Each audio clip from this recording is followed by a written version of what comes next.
RD classes में आपका स्वागत है। आप देख रहे हैं हम लोग ये प्रश्न कर रहे हैं। अध्याय 1 ख़त्म हो चुका है और यहाँ पर देखिए वर्ग 9वां गणित NCERT प्रश्नावली 2.1 जो कि एक अध्याय के सभी भाग खत्म हो चुका है। अब अध्याय 2 शुरू हो रहा है। तो प्रश्न 1 में है कि कह रहा है कि निम्नलिखित व्यंजकों में कौन कौन एक चर में बहुपद हैं और कौन कौन नहीं, कारण के साथ अपना उत्तर दीजिए। तो ऐसा जब भी रहेगा तो हम प्रश्न को 2 बार 3 बार पढ़कर अच्छा से समझ लेंगे कि प्रश्न क्या कह रहा है। यह प्रश्न कर रहा है कि कौन कौन एक चर में बहुपद है और कौन नहीं। तो बहुपद होने के लिए परिचय में हम आपको बताए हैं कि बहुपद होने के लिए किन किन बातों की ज़रूरत होती है, क्या क्या होना चाहिए। तो यह देख रहे हैं कि इसमें चर भी है, अचर भी है और चर का घात एक पूर्ण संख्या है।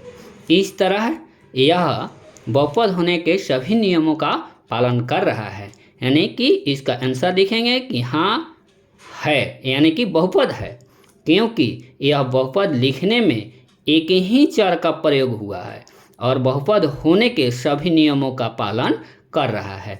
एक चर का जैसे कि x इसमें भी है, इसमें भी है और इसमें भी है। अचर बहुपद में हम आपको बताए हैं कि x हमको दिखाई नहीं पड़ रहा है, फिर भी इसमें x है। तो यह सभी नियमों का पालन कर रहा है और एक ही चर का प्रयोग हुआ है। इस तरह से यह हाँ है, ऐसा लिख देंगे। यहाँ पर भी इस प्रश्न में भी कह रहा है कि बहुपद कौन है कौन नहीं बताइए, और कि इसमें एक ही चर का प्रयोग हुआ है। तो इसमें भी एक ही चर का प्रयोग हुआ है और यह भी बहुपद है।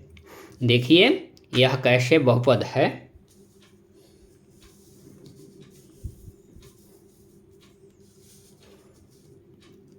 y का गुणांक कुछ नहीं दिखाई पड़ रहा है, तो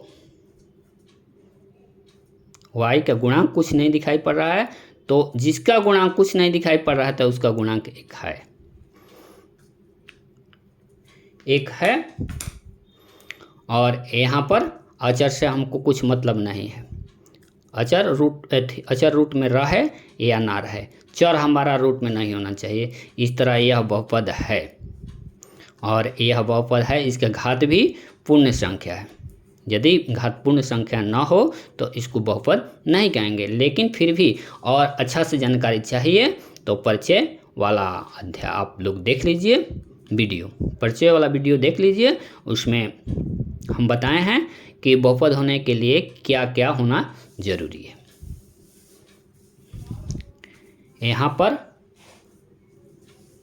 देख रहे हैं कि चर t है और t है जो कोई करनी में है। आप लोगों को पहचान में हम बता दिए हैं, वो जो परिचय वाला देख रहे थे उसमें पहचान बता दिए हैं कि कोई भी चर करनी में नहीं होना चाहिए। यदि करनी में है तो देखिए इसको हम इस प्रकार से लिख देंगे।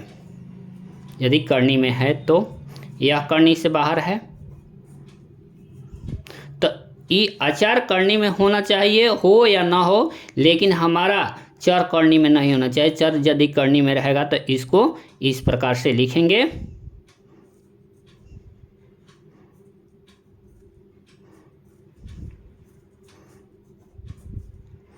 यदि चर का घात पूर्ण संख्या है तो ठीक है, और यदि पूर्ण संख्या नहीं है तो वह बहुपद नहीं कहलाएगा। इस तरह यह बहुपद नहीं कहलाएगा। तो इस तरह इसको लिखे हैं कि हाँ है, क्योंकि यह है हाँ नहीं है।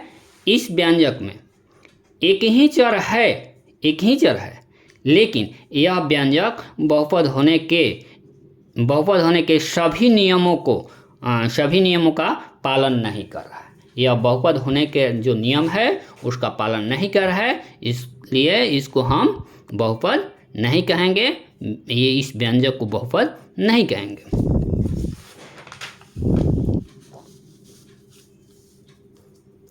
और इसमें है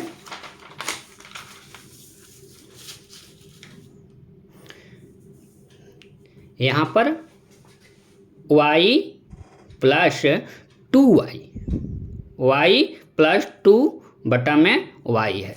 तो हम परिचय में बताए हैं कि यदि किसी भिन्न का y हर हमारा चर में चर हर है तो वह बहुपद ही नहीं है। इस तरह इसको लिखेंगे कि नहीं है, और भी लिख देंगे कि क्यों नहीं है। तो इस व्यंजक के सभी पदों में एक ही चर है, लेकिन यह व्यंजक बहुपद होने के सभी नियमों का पालन नहीं कर रहा है। यदि इसको हम लोग पॉजिटिव ऊपर ले जाएंगे, इसको ऐसे लिख सकते हैं, और ऊपर 2 × y ऊपर यदि जाएगा तो इसका -1 घात हो जाएगा। तो इस तरह यह जो है वह पूर्ण संख्या नहीं है, माइनस में ऋणात्मक नहीं होना चाहिए।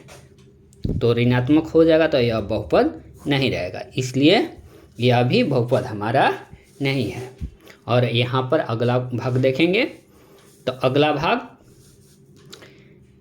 यह बहुपद होने का, यह व्यंजक जो है बहुपद होने का सभी नियमों का पालन कर रहा है, लेकिन प्रश्न में कह रहा है कि एक चर, लेकिन यह लिखने के लिए 1, 2, 3 चर x, y और t 3 चर का प्रयोग हुआ है।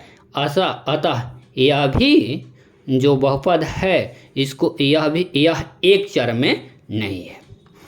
इसको इस तरह से लिखेंगे कि यह व्यंजक बहुपद होने के सारे नियमों का पालन कर रहा है, लेकिन प्रश्न कहता है एक चर में बहुपद, जबकि इससे लिखने में एक से अधिक चर का प्रयोग हुआ है। इस तरह से यह एक चर वाला तो बहुपद नहीं कहा जाएगा।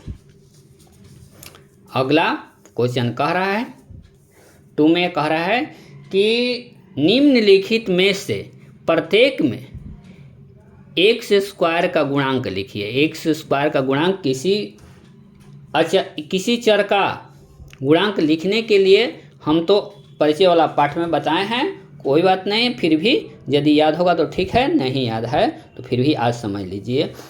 उसमें हम बताए हैं, गुणांक बताने के लिए बताए हैं कि जो चर से सटा हुआ अचर रहता है उसी को उसका गुणांक कहते हैं। तो x² में यदि हमको कुछ दिखाई नहीं पड़ रहा है तो 1 है, तो इस तरह इसका गुणांक 1, और वो भी चिन्ह के साथ लिखेंगे। प्लस यदि चिन्ह है तो प्लस नहीं लिखेंगे तो पर ही क्रम चलेगा, लेकिन माइनस रहेगा तो हमको लिखना पड़ेगा। इसमें x² के बगल में कुछ नहीं है तो 1 लिखेंगे, और वो भी इसका चिन्ह देख लेंगे, माइनस में चिन्ह है तो माइनस चिन्ह लिख देंगे। और इसमें x² का गुणांक, तो x² के बगल में π/2 है तो इसको ही हम लिख देंगे। और यहाँ पर कह रहा है कि x² का गुणांक, जबकि x हमको दिखाई नहीं पड़ रहा है फिर भी प्रश्न पूछ रहा है, तो हम आपको बताए हैं कि जो नहीं दिखाई पड़ रहा है उसका गुणांक आप 0 लिख दीजिए। यह भी हो गया, कैसे 0 होता है वो भी बता दे रहे हैं। तो हम आपको इसको लिखने के लिए इस प्रकार से बताए हैं, 2 है x - 1, तो इसमें हमको x² दिखाई नहीं पड़ रहा है तो हम लोग इसको थोड़ा मॉडिफाई करके इस प्रकार से भी लिख सकते हैं, x²